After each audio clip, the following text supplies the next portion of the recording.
अस्सलाम वालेकुम नाजरीन, आप देख रहे हैं नेशनल न्यूज़ HD। मैं हूं मोहम्मद अरसलान और नजर डालते हैं आज की अहम खबरों पर। आरिफ वाला चिकन की कीमतों में 50% से भी जायद कमी। ब्रायलर मुर्गी का गोश्त 800 से कम होकर 380 रुपए पर आ गया, जिस पर शहरियों ने भी सुख का सांस लिया। मजीद जानते हैं आरिफ वाला से मिर्जा गुलाम अली की रिपोर्ट में। मुल्क भर में रवां हफ्ते ब्रायलर गोश्त की कीमतों में 50% से ज़ायद की कमी देखने में आई है। चिकन की कीमत 800 से कम होकर 380 रुपए पर आ गई है।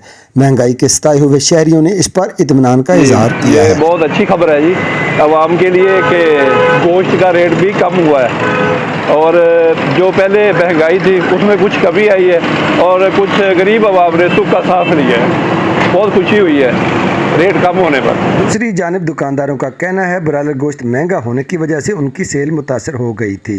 चिकन की कीमतों में कमी की वजह से अब उनके कारोबार भी बेहतर होने लग गए हैं। रेट बदलने नाल सारे के काम बहुत कम हो गया सी। रेट घटन नाल तो सेल का भी फर्क पै गया। और इंशाल्लाह बहुत अगे नालों बेहतर काम है। चिकन की कीमतों में कमी की वजह से दुकानदार और खरीदार दोनों ही खुश दिखाई देते हैं। शहरियों का कहना है मुर्गी के गोश्त की कीमतों में कमी महंगाई की चक्की में पिसी आवाम के लिए बहुत बड़ा रिलीफ है।